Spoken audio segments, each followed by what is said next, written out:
మన ప్రభు అయిన యేసుక్రీస్తు వారి యొక్క ప్రశస్తమైనటువంటి నామములో తిరిగి డిసెంబర్ నెల మొదటి ఆదివార దినాన పునరుద్ధానపు ఆరాధన, పరిశుద్ధమైనటువంటి పునరుద్ధానపు బలారాధనలో మనమంతా కూడా ఈ రీతిగా సమకూర్చబడి ప్రభు సన్నిధిలో గడపటానికి ప్రభువారు ఇచ్చినటువంటి శ్రేష్టకరమైనటువంటి సమయాన్ని బట్టి ప్రభుకు స్తుతులు చెల్లిస్తున్నాను. అలాగనే లైవ్ ద్వారాను, మరి శబ్ద తరంగాల ద్వారాను, మరి సంగముగా కూడి వింటున్న బిడ్డలకు కూడా ప్రభు పేరిట వందనములు, ప్రభు పేరిట శుభములు తెలియచేస్తున్నాను. ప్రియమైన దేవుని బిడ్డలారా, ఈరోజు ప్రభు మనకిచ్చినటువంటి సంఘ క్షేమాభివృద్ధి కొరకు, సంఘం బలపడటానికి, ఆత్మీయ అభివృద్ధి కొరకు ప్రభు మనకిచ్చినటువంటి పరిశుద్ధమైనటువంటి లేఖనములలో ఉన్నటువంటి మాటలు మనం చదువుకొని ప్రార్థనాపూర్వకంగా మనము ఆ మాటల్ని ధ్యానం చేద్దాం. తద్వారా ఈ మాటలు ప్రతి బిడ్డకు కూడా ఆశీర్వాదకరంగా, దీవెనకరంగా ప్రభు చేయనట్లుగా మనము సిద్ధపడదాం. ఈ సమయంలో మరి మొదటి యోహాను పత్రిక 3వ అధ్యాయము 8వ వచనాన్ని మనం చదువుకుందాం. యేసు ప్రభు వారి యొక్క శిష్యులలో ప్రియమైనటువంటి శిష్యుడు యోహాను భక్తుడు. ఈ యొక్క యోహాన్ గారు మరి యోహాను సువార్త, మరి అలాగనే యోహాను పత్రికలు 3 రాయడం, 1, 2, 3, అలాగనే ప్రకటన గ్రంథము కూడా ప్రభు మరి భక్తుడైనటువంటి యోహాన్ ద్వారా ప్రభు రాయించాడు. ఈ యొక్క రాయించినటువంటి మాటలంతా కూడా ఎక్కువగా దేవుని యొక్క ప్రేమ, దేవుని యొక్క మరి సంకల్పము, ఆయన మనుషుల పట్ల ఉన్నటువంటి ఉద్దేశాన్ని ఎక్కువగా వివరించి రాసినట్లుగా మనము చూడగలం. ఈ సమయంలో నేను దేవుని వాక్యాన్ని చదువుతూ ఉన్నాను. మరి యోహాను రాసినటువంటి మొదటి పత్రిక 3వ అధ్యాయము 8వ వచనములో, అపవాది మొదటి నుండి పాపము చేయుచున్నాడు కనుక పాపము చేయవాడు అపవాది సంబంధి, అపవాది యొక్క క్రియలను లయపరచుటకే దేవుని కుమారుడు ప్రత్యక్షమాయెను. పరిశుద్ధుడైనటువంటి మా తండ్రి, కృపగలనటువంటి మా రాజా, మమ్మల్ని నిశ్చయముగా నాయన ఏలుతున్నటువంటి ప్రభు, అయా యొక్క సమయంలో నీ నామములో మీరు సమకూర్చబడి ఉన్నా, నీ యొక్క నోట నుంచి మీరు తండ్రి వివరించి ఉపదేశిస్తున్నటువంటి ఉపదేశానికి, సంఘము సిద్ధపడటానికి, ఇదిగో సంఘపు వెలుపుట ఉన్నటువంటి బిడలు నాయన ఈ ఉపదేశం ద్వారా సంఘములకు నడిపించబడి చేర్చబడటానికి, ఈ లైవ్లో వీక్షిస్తున్న బిడలు చూచి వారు బలపడటానికి, వారు కూడా నాయన మరి సంఘముగా సిద్ధపడటానికి కృప దయచేయమని, ఆటంకం నుండి తొలగించండి ప్రభు, మీ కార్యం నెరవేర్చమని యేసుక్రీస్తు నామములో అడిగి వేడుకుంటున్నాము తండ్రి, ఆమేన్. ప్రియమైన దేవుని బిడ్డలారా, ఈ సమయంలో మనము ఈ చదువుకున్నటువంటి మాటలలో అక్కడ ఎవరి గురించి ముఖ్యంగా రాయబడి ఉందంటే అపవాది, సాతానుడు. ఈ అపవాది సాతానుడు మునుపు వాడుకున్నటువంటి పేరు లూసిఫర్. ఈ లూసిఫర్ అనేటువంటి వాడు ఎక్కడుండేటువంటి వాడు? పరలోకములో దేవుని యొక్క సన్నిధిలో ఒక మరి మ్యూజిక్ డైరెక్టర్గా, అలాగనే దేవుని యొక్క మరి కార్యాలన్నింటిలో కూడా ఆధిపత్యం కలిగినటువంటి వాడుగా, ప్రధాన దూతగా ఎంచబడినటువంటి వాడు. దేవుడు ప్రతి ఒక్క అధికారము మరి లూసిఫర్కి ఇచ్చి, లూసిఫర్ ద్వారా ప్రతిదీ కూడా జరిగిస్తున్నటువంటి దినాలు. ఆ తర్వాత లూసిఫర్ కొన్ని దినాల తర్వాత అతనికి అన్ని ఆధిక్యతలు, అన్ని విధమైనటువంటి పవర్స్ అతనికి దేవుడిచ్చిన కారణాన్ని బట్టి అతను అనుకున్నాడు. ఎట్లా అనుకున్నాడు? ఎక్కడ అనుకున్నాడు అంటే హృదయం అనుకున్నాడు, నేను దేవుని సన్నిధిలో ఉన్నాను, దేవుని ప్రక్కన నేను నిలబడి ఉన్నాను, ఆయన సింహాసనం మీద కూర్చొని నాకు చెప్తున్నాడు, చేసేది నేనే, అధికారం నాదే, పవర్స్ నావే, అయితే ఇంకా నెక్స్ట్ నేనే కదా అన్నట్టుగా వాడు ఆలోచన చేసి, అక్కడ రాయబడినటువంటి మాట, వాడు హృదయంలో గర్వించాను అని రాయబడింది. ఎప్పుడైతే వాడు గర్వించాడో, దేవునితో సమానంగా ఎంచుకున్నాడో, వెంటనే వాడు అనుకున్న ఆ క్షణాల్లోనే పాతాళము, నరకము వాడి కొరకు సిద్ధపరచబడి, అక్కడ ప్రకాశించేటువంటి వెలుగుగా ఉన్నటువంటి ఈ లూసిఫర్ వాడు ఆకారం మారిపోయి, వాడు ఒక దెయ్యపు ఆకారముతో వారికి కోరలు, వాడికి తర్వాత కొమ్ములు, రకరకాల ఆ రూపు మారిపోయింది. ఆ రూపు మారిన తర్వాత వాడుకు పెట్టబడినటువంటి పేరు, వాడిని పిలుస్తున్నటువంటి పేరు, బైబిల్ చెప్తున్నటువంటి పేరు, వాడు సాతాను, వాడు ఇంకొక పేరు అపవాది, ఇంకొక పేరు దురాత్మ, ఇంకా చెప్పాలంటే దెయ్యము అని వాడికి పలు విధములైనటువంటి నామాలు ఉన్నాయి. మెయిన్ నామం వాడికి మరి సాతాను లేదంటే అపవాది. ఈ యొక్క అపవాది పడద్రోయబడిన తర్వాత వాడు చేసేటువంటి ప్రతిదీ కూడా పాపమే. మొదటి నుంచి వాడు పాపం అనేది దేవుని సన్నిధిలో ఉన్నప్పుడు ఆ గర్వించటము, దేవుని కన్నా దేవునితో సమానంగా ఎంచుకోవటం, హెచ్చించుకోవటం అనేది పాపం. కనుక వాడి గురించి మొదటి నుంచి వాడు పాపము చేస్తూ ఉన్నాడు, పాపము చేశాడు కనుక వాడు త్రోయబడ్డాడు, వాడు పాతాళంలో వాడు ఉన్నాడు. అయితే ఈ యొక్క సాతానుని యొక్క క్రియలు ఎలాగుంటాయి అంటే, సాతాను చేసేటువంటి కార్యాలు అన్నిట్లో కూడా పాపముతో కూడినటువంటిదిగా ఉంటుంది. ఈ పాపముతో కూడినటువంటి ఈ పాపము చేస్తున్నటువంటి అపవాది ఏం చేస్తున్నాడంటే, దేవుని ప్రజలైనటువంటి మనతో, దేవుని ప్రజలంటున్న మనలను వాడు పాపములకు నడిపించి, మన ద్వారా పాపము చేయించి, వాడు ఎలాగ నరకానికి వెళ్తున్నాడో, వాడు నరక పాత్రుడో, మనము కూడా నరకానికి వెళ్ళాలని, వాడితో కూడా నరకానికి తీసుకువెళ్ళాలని దేవుని యొక్క ఆత్మ చేత మనకు దేవుని ఆత్మ మనలో ఉంచి, మనమంతా కూడా మరి దేవుని ఆత్మ కలిగినటువంటి వారంగా, దేవుని యొక్క బిడలమగా మన నిత్య జీవం ప్రవేశించాల్సినటువంటి, నిత్య జీవంలో యుగయుగాలు ప్రభుత్వం మనము గడపాల్సినటువంటి బిడలమైనటువంటి మనలను వాడేం చేస్తున్నాడంటే, మన ఆత్మ మన శరీరము కూడా పాతాలను పోవటానికి వాడు పాపము చేస్తున్నాడు, వాడు పాపము చేయిస్తున్నాడు, దేవునికి దూరం చేస్తున్నాడు. దేవునికి దూరం చేసి పాపాన్ని బట్టి మనుషుల్ని నాశనము చేయాలి అనేటువంటి ఉద్దేశంతో వాడు ప్రయత్నాలు చేస్తున్నాడు.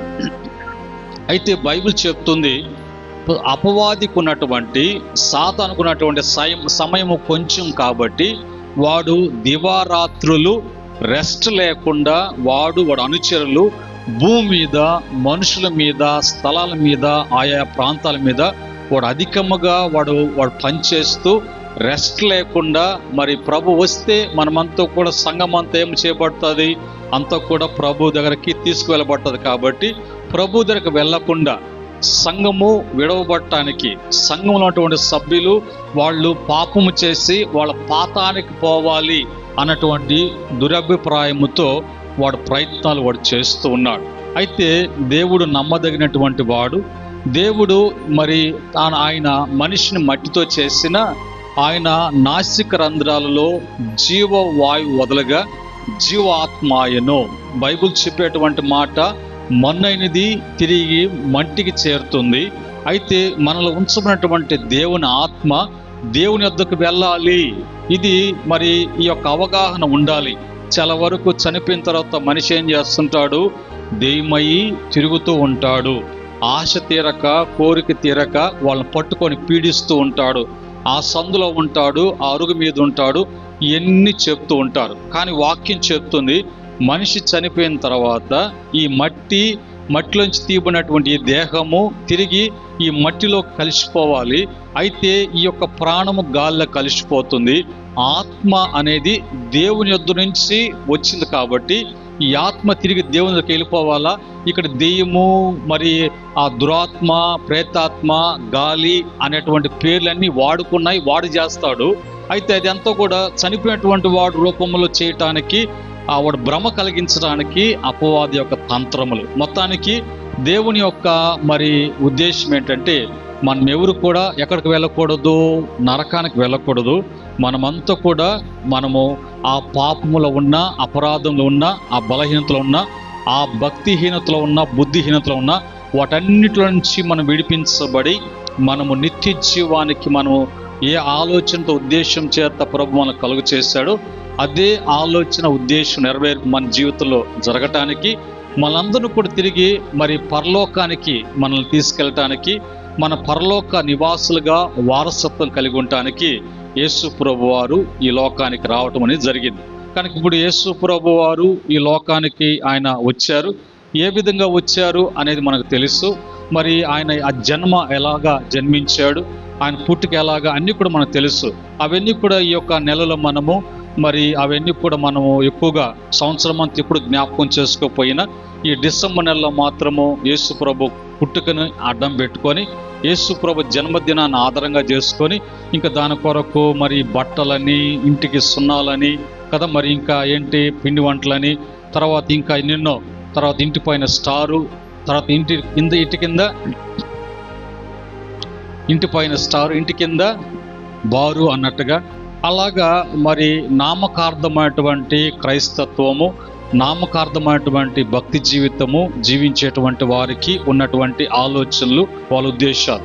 అయితే యేసు ప్రభు ఈ లోకానికి ఎందుకు వచ్చారు, యేసు ప్రభు ఈ లోకానికి రావటానికి మరి ఉద్దేశం ఏంటి అనేది మొదటగా మనము యేసు ప్రభు ఈ లోకానికి రావటానికి మరి ఆయన యొక్క ఉద్దేశం ఏంటి, ఎందుకు వచ్చారు, మరి ఆయన వచ్చి ఈ లోకంలో ఏం చేశారు, ఏం జరిగించారు, ఆ తర్వాత అందును బట్టి మన జీవితాలలో మరి దేవుని బట్టి ఏమి జరగాలి, ఏం జరిగింది, ఇంకా ఏం జరగలేదు, ఇంకేం జరగాలి, అవన్నీ కూడా మన వాక్యం ద్వారా తెలుసుకోవటానికి మనం ప్రయత్నం చేస్తాం. యేసుక్రీస్తు ఈ లోకానికి మరి ఎందుకు వచ్చారు అని ఒక హెడ్డింగ్ పెట్టుకొని, యేసుక్రీస్తు వారు ఈ లోకానికి ఎందుకు వచ్చారు అనేది ఒక 9 పాయింట్లు ఉన్నాయి. అవి టకటక మనం రాసుకుంటే మనకు దీన్ని బట్టి మనకి ఈ నెల డిసెంబర్ నెల అని 25 మరి యేసుక్రీస్తు పుట్టుక దినమని, ఇవన్నీ కూడా ఈ కోణంలో నుంచి మనం చూడాలి, ఈ కోణంలో నుంచి మనం జరిపించుకోవాలి, ఈ కోణంలోనే మనము మరి ఆ విధంగా ప్రవర్తించాలి. ఇలా కాకుండా ఇప్పటి నుంచే కొన్ని ఆలోచనలు ఉంటాయి. కరెక్ట్గా నేను చెప్పాను కూడా చెప్పాను, ఏమని చెప్పాను, పండగ వస్తుంది, పండగ మాత్రము ఆ చీటి ఎవరికి అన్నట్టుగా, అలాంటివన్నీ కూడా ఇప్పుడు పక్కకి వెళ్ళిపోతాయి. మనమంతా ఆత్మీయులము, ఆత్మ సంబంధులము, మనము పరిశుద్ధులము, దేవుని యొక్క భక్తులం. కాబట్టి ఆయన వచ్చిన ఉద్దేశాన్ని, ఆయన జరిగించినటువంటి కార్యాన్ని తలపోసుకుంటూ మనం ఈ సమయంలో ఆ మాటల్ని మనం చెప్పుకుందాం. మొదటిగా మరి యేసు ప్రభు ఈ లోకానికి ఎందుకు వచ్చారంటే అపవాది యొక్క క్రియలను లయపరచుటకు. 1 యోహాను పత్రిక 3వ అధ్యాయము 8వ వచనం, అపవాది క్రియలను లయపరచు. అపవాది క్రియలు ఏంటో మనం చూడబోతున్నాం. రెండవదిగా నశించిన దానిని వెదికి రక్షించుట కొరకు యేసుక్రీస్తు వారు ఈ లోకానికి వచ్చారు. నశించిన దాన్ని వెదికి రక్షించుట కొరకు లూకాసు సువార్త 19వ అధ్యాయం 10వ వచనములో ఉన్నటువంటి మాట. మూడవదిగా దాస్యమునకు లోబడినటువంటి వారిని విడిపించుటకు యేసు ప్రభు ఈ లోకానికి వచ్చాను.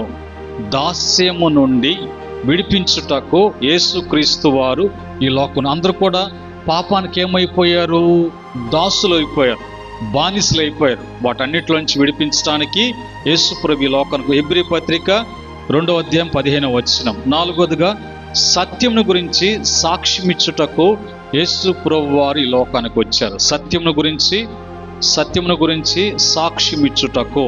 యోహాను సువార్త 18వ అధ్యాయం 37వ వచనం. యోహాను సువార్త 18:37. 5 దేవుని చిత్తమును నెరవేర్చుటకు యేసుక్రీస్తు వారు ఈ లోకానికి వచ్చారు. యోహాను సువార్త 6:39. యోహాను సువార్త. ఆరోదిగా ప్రస్తుతపు దుష్టకాలములో విడిపించుటకు. ప్రస్తుతపు దుష్టకాలములో నుండి విడిపించుటకు. గలతీ పత్రిక 1:4. 7 పాపులను రక్షించుటకు వచ్చాను. పాపులను రక్షించుటకు వచ్చాను. 1 తిమోతి పత్రిక 1వ అధ్యాయం 15వ వచనం. 8 ఈ లోకాన్ని జయించడానికి, లోకంలో మనకి జయమివ్వటానికి వచ్చాడు. లోకాన్ని యేసు ప్రభు జయించాడు. లోకము జయించిన విజయం ఎవరికి ఇచ్చాడంటే ఆయన బిడ్డలంటే మనకిచ్చాడు. కనుక లోకాన్ని జయించడానికి లేదంటే లోకంలో జయమిచ్చుటకు యేసు ప్రభు వచ్చారు. యోహాను సువార్త 16:33 9 చివరిగా నిత్య జీవము ఇచ్చుటకు వచ్చెను, నిత్య జీవము ఇచ్చుటకు వచ్చెను 9. మొదటి యోహాను పత్రిక 2:22 25. మొత్తం మనం ఎన్ని చెప్పుకున్నాం? ఇప్పుడు 9 చెప్పుకున్నాం. మరొకసారి మీరు అందరూ రాసుకున్నారు లేదన్నట్టుగా ఒకసారి నేను చెప్తున్నా. అపవాది యొక్క క్రియలను లయపరచుటకు మొదటి యోహాను పత్రిక 3:8, నశించిన దాన్ని వెదికి రక్షించుట కొరకు లూకాసు వార్త 19:10, దాస్యమునకు లోబడిన వారిని విడిపించుటకు హెబ్రీ పత్రిక 2:15, సత్యము గురించి సాక్ష్యం ఇచ్చుటకు యోహాను సువార్త 18:37, దేవుని చిత్తం నెరవేర్చుటకు యోహాను సువార్త 6:39, 6 ప్రస్తుత దుష్ట కాలంలో నుండి విడిపించుటకు గలతీ పత్రిక 1:4, 7 పాపులను రక్షించుటకు వచ్చెను మొదటి తిమోతి పత్రిక 1:15, 8 లోకములో జయమిచ్చుటకు, లోకం జయమిచ్చుటకు వచ్చెను యోహాను సువార్త 16:33, నిత్య జీవం ఇచ్చుటకు వచ్చెను మొదటి యోహాను పత్రిక 2:25. 9 అయిపోయినాయి. ఈ 9లో మనము ఒక్క మాటని ఈరోజు తీసుకొని మనము మరి ధ్యానం చేద్దాం. మనకి బల్లకుడు ఉంది కాబట్టి ఒక మాట. ఏంటి ఆ మాట అంటే, అపవాది యొక్క క్రియలను లయపరచుటకు యేసుక్రీస్తు ఈ లోకానికి వచ్చాను అన్న మాటను తీసుకొని అందులో ఒక 10 పాయింట్లు ఉన్నాయి. అపవాది యొక్క క్రియలేంటి, అపవాది యొక్క క్రియలేంటి మనకు తెలిస్తే వెంటనే మనము ఆ యొక్క క్రియలు వాక్యానుసారంగా మనం తెలుసుకుంటే, ఆ క్రియలు కానీ మనలో ఉంటే మనం కూడా ఏ సంబంధులమే అనేది అర్థమైపోదు. ఇప్పుడు మనము అపవాది సంబంధులమా దేవుని సంబంధమా తెలుసుకోవటానికి ఇప్పుడు యేసు ప్రభు ఈ లోకానికి ఎందుకు వచ్చారంటే అపవాది క్రియలను లయపరచుటకు అని సైడ్ హెడ్డింగ్ పెట్టుకొని అపవాది యొక్క క్రియలు అనేది వరుసగా చెప్పుకుందాం. మొదటగా అపవాది యొక్క క్రియలు, శోధించుట. వాడి క్రియ ఏంటంట? శోధించుట. మత్తయి సువార్త 4:1-10 వరకు అపవాది ఏం చేస్తుంటాడంట? మనల్ని శోధిస్తూ ఉంటాడు. ఆ శోధిస్తూ ఉన్నటువంటి వాడి క్రియ ఏంటంటే ఆ శోధనకు తట్టుకోలేము. ఒకవేళ శోధన అంటే మరి ఒక ఉదాహరణ చెప్పుకోవాలంటే మామూలుగా మనం ఏమనుకుంటామంటే మరి ఈ యొక్క పండుగ నెలలో మామూలుగా అందరం ఫాస్టింగ్ ఉంటాం. మనం కూడా మరి ఈ యొక్క సంవత్సరంలో ఈ నెలలో మనము 29, 30, 31 3 దినాలు మనం ఫాస్టింగ్ మరి సాయంత్రం పూట సంఘంలో జరుగుతుంది. ఉదయం పూట నేను మామూలుగా వచ్చి నేను కూడా ఉంటాను. మరి అట్లాగా ఈ సంవత్సరం ప్రత్యేకంగా ఇప్పుడు మరి ఫాస్టింగ్ ఉండేటప్పుడు మనం ఏమని నిర్ణయం తీసుకుంటాము అంటే, ఫాస్టింగ్ ఉండేటప్పుడు మరి ఏమి తినకుండా మనము మరి ఒకవేళ లిక్విడ్గా ఏదైనా వాటర్ తీసుకొని మనము ఫాస్టింగ్ ఉండటానికి తీర్మానం చేసుకుంటాం. ఆ ఫాస్టింగ్ ఉండి నీ శరీరాన్ని నలకొట్టుకొని నీ శరీరాన్ని కంట్రోల్ చేసుకొని నువ్వు దేవుని ఆత్మ చేత నీ ఆత్మను బలపరుస్తూ నీవు ఆత్మీయంగా ఎదగటానికి, ఆత్మీయమైనటువంటి కార్యాలు చూడటానికి ప్రభు యొక్క కార్యం కొరకు ఆ ఉపవాస దినాలను ప్రతిష్ఠించుకొని 1 రోజు, 2 రోజులు, 3 రోజులు మరి ప్రతి ఒక్కరు కూడా వారి జీవితంలో వారానికి 1 రోజైనా వాళ్ళు ఉపవాసం ఉండటానికి అలవాటు చేసుకోవాలి. అలాగ అనుకొని తీర్మానం చేసుకొని 3 దినాలు అనుకోను, 2 దినాలు అనుకోను, 1 దినం అనుకొని మరి ఆ ఫాస్టింగ్ స్టార్ట్ చేస్తారు. మా గబగబాని చేసుకొని అంతా చేసుకొని ఇంకా ఫాస్టింగ్ అంటే ఎట్లా ఉండాలా, ఏమంటున్నాలా అనుకుంటారు, మంచిగా తీసుకొని ఇంకేం తీసుకోకూడదు. ఇప్పుడు ఆ ఫాస్టింగ్ ఉండి ఆ ఫాస్టింగ్లో నుంచి నువ్వు లేచినప్పుడు నీకు దేవుని యొక్క మరి బలమును కానీ శక్తిని కానీ దేవుని యొక్క ప్రభావం కార్యము నీ జీవితంలో జరగటానికి ప్రారంభించిందంటే వాడు నిన్ను ఏమి చేయలేడు. వాడు వాడిపోతాడు, పారిపోతాడు, నేనేం చేయలేడు. ఏ కార్యం విషయంలో, దేని విషయంలో ప్రభు సన్నిధిలో నువ్వు ఆ విధంగా నిష్టగా నువ్వు ఉంటున్నావో అది నువ్వు జయించకూడదు. జయిస్తే వాడు ఓడిపోతాడు అనేటువంటి ఉద్దేశంతో వాడు ఏం చేస్తాడంటే కరెక్ట్గా ఫాస్టింగ్ ఉన్న రోజే, ఒకవేళ కొంతమంది ఉదయించి సాయంత్రం వరకు, ఉదయించి మధ్యాహ్నం వరకు, సాయంత్రం నుంచి తిరిగి ఉదయం వరకు అట్లా మరి వాళ్ళ టైమింగ్స్ని పెట్టుకుంటారు. కరెక్ట్గా ఫాస్టింగ్ ఉన్నప్పుడే మనకి మన ముక్కులకి మంచి సువాసన వస్తుంది. ఏ సువాసన వస్తుంది? ఏ సువాసన? మనకిష్టమైనటువంటి కదా వంటకాలు కానీ అవి వాసన వస్తాయి. ఇప్పుడు ఎప్పుడైతే ఈ సువాసన ఈ శరీరం తగులుతుందో వెంటనే దీనికి ఏకాగ్రత, దీని యొక్క కంట్రోల్ తప్పుతుంది. వెంటనే ఆ వాసనకి అట్లాగా శోధించి నువ్వు ఆ ఉపవాస దినాన్ని, ఆ ప్రతిష్ఠ దినాన్ని జరిపించుకోకుండా నువ్వు తప్పిపోవటానికి వాడు శోధిస్తాడు. కనుక వాడి క్రియలు ఏంటంటే మొదటగా శోధించటం, రెండోదిగా దుర్నీతి పరులుగా చేయుట. మత్తయి సువార్త 13వ అధ్యాయం 39వ వచనం 41వ వచనం. దుర్నీతి పరులుగా, నీతి పరులు కాకుండా దుర్నీతి పరులుగా చేయటం అనేది వాడి క్రియ. 3, నరకమునకు తీసుకువెళ్ళుట. మత్తయి సువార్త 25వ అధ్యాయము 41 నుంచి 43 వరకు. నరకానికి తీసుకుని పల్లుట వాడి యొక్క క్రియ. 4, వాక్యము నమ్మి రక్షణ పొందుకున్నట్లుగా చేయుట. వాక్యము నమ్మి రక్షణ పొందుకోకుండా ఉండుట వాడి యొక్క క్రియ. విను, చర్చికి వెళ్ళు, అక్కడ ఏదో చెప్తాడు, నువ్వు వింటున్నట్టుగా విను, కానీ ఆ వాక్యాన్ని బట్టి నీకు నమ్మకం రాకూడదు, నీకు రక్షణ రాకూడదు. నువ్వు మాత్రమే ఎట్లా కనిపించాలా? నువ్వు మంచి భక్తురాలుగా కనిపించాలా? నువ్వు దేవుని యొక్క సంఘములో ఒక విలువైనటువంటి వ్యక్తిగా కనిపించాలి. ఆడవరకు చాలు, ఆదిక్తి చాలు. కానీ నీకు రక్షణ అనేది అవసరం లేదు, మారు మనసు అనేది అవసరం లేదు, విశ్వాసం అసలు అవసరం లేదు అన్నట్టుగా ఆ వాక్యం ద్వారా రక్షించబడకుండా చేసేటువంటి క్రియ వాడిది. వాక్యం నమ్మి రక్షణ పొందుకున్నట్లుగా చేయటం. లూకా సువార్త 8వ అధ్యాయం 12వ వచనం. 5, సత్యమందు నిలవనీయకుండుట. సత్యమందు నిలవనీయకుండుట చేయటం వాడి క్రియ. యోహాను సువార్త 8వ అధ్యాయం 44వ వచనం. యోహాను సువార్త 8:44. 6, రోగములను కలుగు చేయుట. వాడి క్రియ ఏంటంట?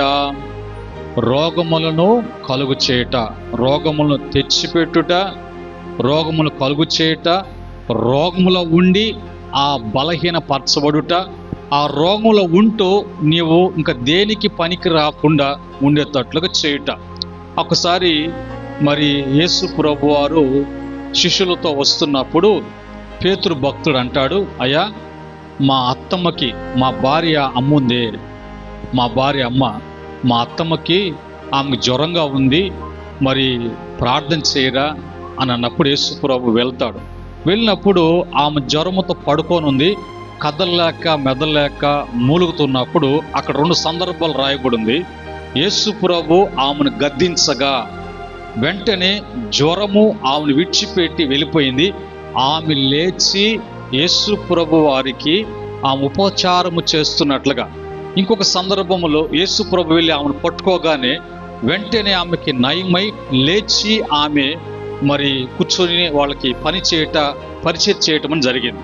కనుక ఇప్పుడు ఈ రోగం అనేది ఎవరి వలన వస్తుంది అంటే అపవాది వలనే. మరి రోగం వెనక ఎవరు ఉంటారు? అపవాది ఉంటాడు అనేది వాడి క్రియ. రోగం అనేది ఇప్పుడు నీకు జ్వరం వస్తే, నీకు జలుబు వస్తే, నీకు తలనొప్పి వస్తే, నీకు కాళ్ళు నొప్పులు వస్తే, నీకు ఈపు నొప్పి వస్తే, నీకు ఒకవేళ ఏదైనా షివరింగ్ వస్తే నువ్వు దేనికి ముందు ప్రాధాన్యత ఇవ్వవు? దేవునికి, దేవుని సన్నిధికి, కుటుంబ ప్రార్థనకి, నీ వ్యక్తిగత ప్రార్థన, దేనికి కూడా అవకాశం. ఏమంటే వెంటనే ఒకవేళ ముందు కొంతసేపు ఉన్న ప్రార్థన ఇంకేం లేస్తావులే, నువ్వు లేచావు గబ్బక్కడ కళ్ళు తిరిగితే దేవుని మందిరం పోతే కూర్చోలేవు నువ్వు. ఎందుకంటే అక్కడికి పోయినావంటుకో మరి నీకు కొంచెంసేపు కూర్చుంటావా, ఆ పెయిన్స్ ఏమైపోద్దంటే నీవు మరి ఏం వేసుకుంటే తగ్గదు, ఏం వేసుకున్నా కూడా తగ్గదు. ఏం వేసుకుంటే తగ్గదు? పారాసిట్ అంతేనా, డోలో, అవి కూడా పనికిరావు. అందుకని పోకుండా నువ్వు ముసుకేసుకో, లేదంటే అమృతాంజనం, లేదంటే శాస్త్రి బాంబు వేసుకొని కాపురం పట్టుకు బయటికి వెళ్ళపాకు అన్నట్టుగా వాడే డైరెక్షన్ ఇస్తాడు.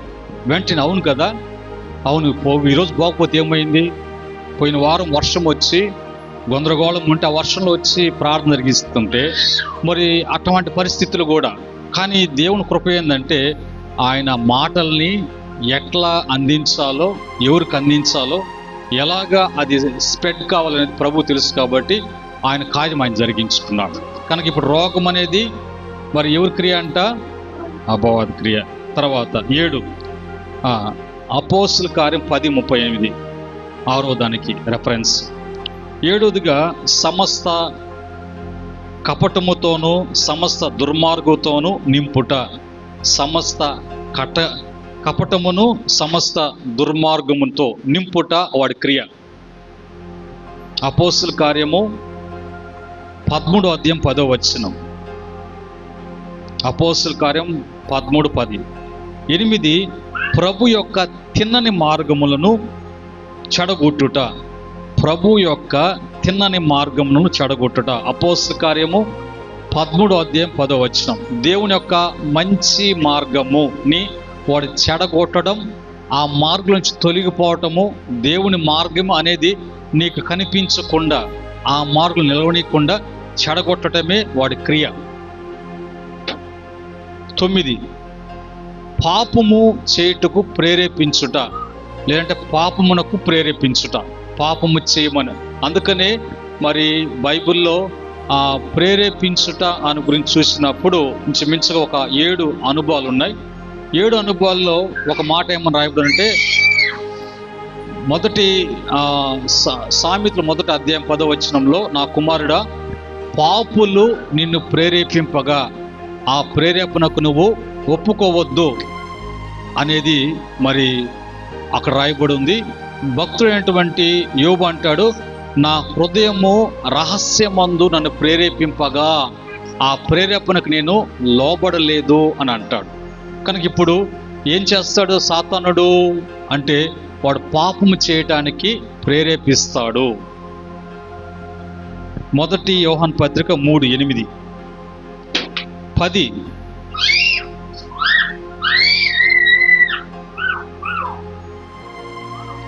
పొరుగు వారిని ప్రేమింపనీకుండుట చేస్తాడు.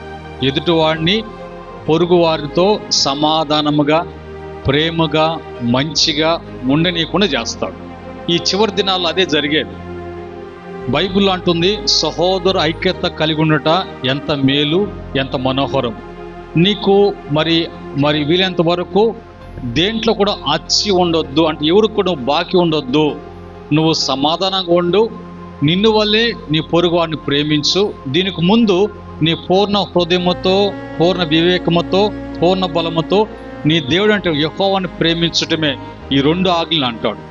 కానీ సాతానుడు మరి వాడేం చేస్తాడంటే, ఎదుటివాడితో నువ్వు ప్రేమించకుండా, ఎదుటివాడితో నువ్వు సమాధానం ఉండకుండా, మంచిగా ఉండకుండా వాడు ఏదో ఒక విధంగా వివాదాన్ని రేపుతూ ఉంటాడు. అది ఇప్పుడు అపవాది యొక్క మరి క్రియలు ఏంటంటే 10 చెప్పుకున్నాం. ఏంది ఆ క్రియలు అని అంటే, మరి శోధించుట, దుర్నీతి పరులుగా చేయుట, నరకానికి తీసుకువెళ్ళుట, వాక్యాన్ని నమ్మి రక్షణ పొందుకునుట, సత్యమందు నిలవనీయకుండా రోగములు కలుగు చేయుట, ఆ తర్వాత సమస్త కపటముతోనూ సమస్త దుర్మార్గముతోనూ ప్రభు యొక్క తిన్న మార్గమును చెడగొట్టుట, పాపమునకు ప్రేరేపించుట, ఆ తర్వాత పొరుగువారిని ప్రేమించనీయకుండా చేసేటువంటి క్రియ. అంటే ప్రేమ లేకపోతే ఇంకేముంటుంది? ఇప్పుడు ఏముంటుంది? వారిని విమర్శించటమో, వారిని ద్వేషించటమో, వాళ్ళని దూషించటమో, వాళ్ళ మీద నిందలు వేయటమో, ఇవే ఉంటాయి. ఈ దినాలు చివరి దినాలలో సాతాను యొక్క క్రియలు అవే. ఎక్కువగా విమర్శించటము, వారిని ద్వేషించటము, దూషించటము, వారితో కలహం అనేది పెట్టుకోవటము, ఇలాంటివన్నీ కూడా ఎవరి క్రియలు అంటే అపవాది యొక్క క్రియలు. ఈ క్రియలో ఉండి జీవిస్తే మనిషి ఎక్కడికి వెళ్తాడు? ఏం చేసినట్టు? పాపము చేసినట్లు. ఇది చేస్తే మరి ఏమవుతుందంటే నిత్య నాశనానికి, నిత్య నరకానికి పాత్రుడుగా కావటానికి పోవటానికి వాడి క్రియలు. కానీ దేవుని ఉద్దేశం ఏంటి? తన పోలిక చొప్పున, తన స్వరూపం చొప్పున ఆయన మానవుని చేశాడు, స్త్రీ పురుషుని చేశాడు, ఆయన మహిమనిచ్చాడు, ఆయన జ్ఞానాన్నిచ్చాడు, ఆయన యొక్క బలాన్ని ఇచ్చాడు, ఆయన యొక్క ఆశీర్వాదాన్ని ఇచ్చాడు. పరిపూర్ణమైనటువంటి ఆశీర్వాదం చేత సమస్తానికి కూడా నువ్వు వేలు అని మానవుని యొక్క కాళ్ళ కింద వాటిని ఉంచి అధికారాన్ని ఇచ్చాడు. ఈ అధికారం ఎవరు దొంగిలించాలనుకున్నాడు? ఈ అధికారం ఫస్ట్ దేవుని సన్నిధిలో ఎవరు కోరుకున్నారంటే సాతానుడు. కనుక ఇప్పుడు సాతాను చేసేటువంటి కుట్ర కుతంత్రాల నుంచి ఆయన బిడ్డలైనటువంటి మనల్ని ప్రభు విడిపించి, వాటి నుంచి విమోచించి, వాటి నుంచి రక్షించి, వాటి యొక్క పాప దోషములు ఏది కూడా మన మీద రాకుండా, ఆ శిక్ష మనం అనుభవించకుండా యేసు ప్రభు వారు వచ్చి వాడి క్రియలన్నిటిని లయం చేసి, వాడి క్రియలు ఇవి అని మనకు తెలియచేస్తూ, మనం చేసినటువంటి పాపం, అపరాధం, దోషం అన్నిటిని బట్టి ఆయన శిలువ మరణం పొందాడు. ఇప్పుడు శాపగ్రస్తులు మనము. కానీ ఇప్పుడు శాపగ్రస్తులు ఎవరయ్యారు అంటే యేసు ప్రభు ఆయన శిలువ మీద శాపగ్రస్తుడిగా మార్చబడిన. ఎందుకు శాపగ్రస్తుడిగా మార్చబడాడంటే దేవుని యొక్క నీతి మనల్ని ధరింప చేయటానికి. మనమంతా కూడా దేవుని ఏదైనా తోట ఉన్నప్పుడు ఆదాము అవ్వ ఏ మహిమ వస్త్రములతో, ఏ మహిమతో కప్పబడ్డారో ఆ మహిమ మనకు రావటానికి. రెప్పపాటున ప్రభు రెండో రాకుల మధ్యాకాశానికి వచ్చినప్పుడు మనమంతా కూడా క్రీస్తు పోలికగా మార్చబడి, రెప్పపాటున మన సంగముగా ఎత్తబడి ఆ ఎదుట నిలబడటానికి ప్రభు ఈ లోకానికి వచ్చి ఆయన ఆ యొక్క త్యాగాన్ని చేశాడు. కనుక ఇప్పుడు బైబిల్ చెప్తుంది, ఇప్పుడు నీవు నీ సొత్తు కాదు, నీవు విమోచించబడ్డావు, నీవు క్షమించబడ్డావు, నువ్వు రక్షించబడ్డావు. నీ కొరకు యేసు ప్రభు తన పరిశుద్ధమైన రక్తాన్ని చిందించాడు. కోడిల యొక్కయు తర్వాత గొర్రెల యొక్క రక్తం కాకుండా నిష్కలంకమైనటువంటి, నిర్దోషమైనటువంటి యేసు క్రీస్తు యొక్క రక్తం చిందించబడింది. కల్వరి శిలువలో చివరి రక్తబొట్టు వరకు కార్చి ఆయన కొన్నాడు, వెల చెల్లించాడు, నేను రక్షించాడు, పరిశుద్ధపరిచాడు, దేవుని బిడ్డగా దేవునితో సమాధాన పరిచాడు, శిలువ రక్తం చేత సంధి చేసి. ఇప్పుడు మనం ఆయన బిడ్డలై ఉన్నాం. ఆయన బిడ్డలైనటువంటి మనము తిరిగి ఆ పాపము చేయటానికి, అపవాది క్రియలో నుంచి మనం మళ్ళీ తిరిగి వాటిలో దేంట్లో కూడా మన పాలు పంపులు ఉండకుండా ప్రత్యేకించబడిన మనము ఆయన రక్తం చేత కొనబడి, క్రయధనం చెల్లించబడి, మరి రక్షించబడి, కడగబడి, పరిశుద్ధపరచబడిన తర్వాత ఇప్పుడు నీవు నీ సొత్తు కాదు, నీ శరీరం మీద నీకు అధికారం లేదు. ఆ శరీరం మీద అధికారం ఎవరుకుందంటే దేవునికి ఉన్నది. ఇప్పుడు ఆ శరీరం ఆయన ఏం చేస్తున్నాడంటే ఆయన ఒక ఆలయంగా మార్చుకున్నాడు మన దేహాన్ని. మన యొక్క దేహాన్ని ఆలయంగా మార్చుకొని మనలో ఉండి సంచరించుచు మహిమ తెచ్చుకోవాలనుకుంటున్నాడు ప్రభు. అలాంటి ఈ దేహాన్ని తిరిగిపోయి అపవాది క్రియలకు, లోక కార్యాలకు, లోక స్నేహాలకు, లోక సంబంధాలను పెట్టుకొని ఈ దేహాన్ని, ఈ ఆలయాన్ని పాడు చేస్తే దేవుడు నిన్ను పాడు చేస్తాడు. కనుక దేవుని యొక్క బిడలమ్మగా మనము జాగ్రత్త కలిగి ఉండటానికి దేవాతి దేవుడే, సృష్టికర్త అయినటువంటి దేవుడే నీ కొరకు నా కొరకు పరలోక సింహాసనం, పరలోకంలో ఉండి ఆరాధించబడేటువంటి భాగ్యము గొప్పగా ఎంచుకోలేదు. కానీ తండ్రితో కూడా సమాధానంగా ఉండటానికి ఆయన ఇష్టపడలేదు. కానీ నశించిపోతున్నటువంటి నరక పాత్రైనటువంటి మనల్ని విడిపించటానికి ఆయన యొక్క పుణ్య కార్యాన్ని, ఆయన యొక్క బలియాగాన్ని మన కొరకు ఆ యొక్క అర్పణను అర్పించుకోవటానికి ఈ లోకానికి వచ్చారు. ఇది మనం గ్రహించి ఆ క్రమంలో మనం ఈరోజు మరి క్రిస్మస్ పండగ చేసుకోవాలి. క్రిస్మస్ అనేది దేవుని పుట్టుక దినమే.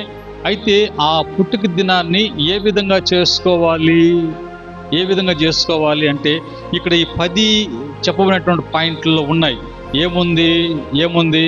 ఏముంది మామూలుగా కొంతమంది మా దినాల్లో మీ పిల్లకాయలప్పుడు వాళ్ళు 31వ తేదీ 6 నుంచి 11:30 వరకు వాళ్ళు తప్ప తాగి, కుతికిలు దాకా తాగి వాళ్ళు నిర్ణయం తీసుకుని, ఎందుకంటే కొత్త సంవత్సరము రాబోతుంది, కొత్త సంవత్సరంలోంచి ఇంక సినిమాలను చూడను, టీవీలను చూడను, తర్వాత నేను అది మాట్లాడను, ఇది మాట్లాడను, ఇంకా మద్యం అనేది సేవించను, ఆల్కహాల్ నేను తీసుకోను, ఇంక నుంచి నువ్వు చూస్తావు కదా నేనేందో అన్నట్టుగా శబదాలు అని చేస్తారు. ఆ రోజు నైటు మరి అయిపోయిన తర్వాత 11:30 వరకు కాలంలో పడింది తెలియదు, బురద పడింది తెలియదు, ముక్కు పగిలింది తెలీదు, ఏం ఆ బట్టలు ఉన్నాయో తెలీదు. 11 ముక్కాలు 12కి 10 నిమిషాలు అన్నప్పుడు వాళ్ళ సిద్ధపాటు, వాళ్ళ యొక్క అలంకరణ, వాళ్ళ మందిరములో వాళ్ళు ప్రవేశించేటువంటి ఆ ఇది చూసినప్పుడు వీళ్ళు నిజముగా వీళ్ళు దేవదూతలై ఉన్నారా, వీళ్ళు పరలోకం నుంచి దిగి వచ్చినటువంటి పరిశుద్ధుల అన్నట్టు కనిపిస్తారు. ఆ తర్వాత 2-3 రోజులు బిగబడతారు. ఏం బిగబడతారు? అది చేయకుండా ఇది చేయకుండా. ఆ తర్వాత వెంటనే అపవాది ఏం చేస్తాడంటే వెంటనే ఏదో ఒక రూపంగా వాడు శోధిస్తాడు.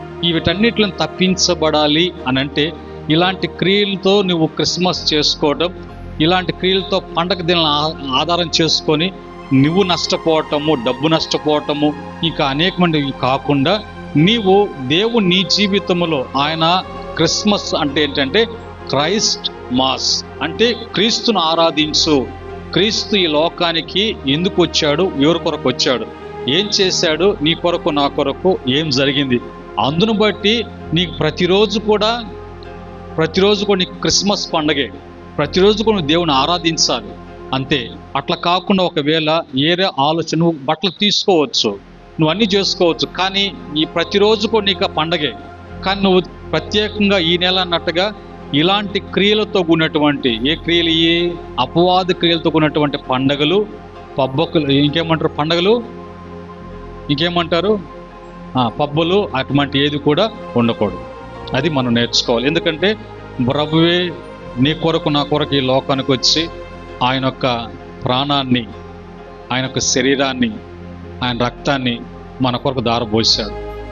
ఆయన పుట్టుకలో పాపము లేదు, పెరుగుటలో స్త్రీ పురుషుని యొక్క కలయిక వల్ల కాదు, పరిశుద్ధాత్మ ద్వారా ఆయన జన్మించినటువంటి పరిశుద్ధుడు. ఆయన పుట్టుకలో పరిశుద్ధుడు, పెరుగుటలో పరిశుద్ధుడు, జీవించటంలో పరిశుద్ధుడు. ఆయన మనకు మాదిరై ఉన్నాడు. ఆయన బిడ్డలుగా మనము క్రీస్తును పోలి నడుచుకున్నటువంటి వారంగా ఏ విషయంలో అపవిత్రత కలుగుతుంది, మనం అపవిత్రలు అయిపోతాము అన్నటువంటి అనిపించినప్పుడు వాటిని విడిచిపెట్టడం, వాటికి దూరంగా ఉండటం అనేది మనకు క్షేమం. ఇది ఈ క్రమంలో మనం ఈరోజు ఆయన యొక్క మన కొరకు కార్చినటువంటి రక్తాన్ని, మన కొరకు మరి తన శరీరాన్ని బలిగా అర్పణగా అర్పించినటువంటి శరీరాన్ని మన ముందు ఉంది, రోజు మన ముందు ఉంచుకొని ఉన్నాం.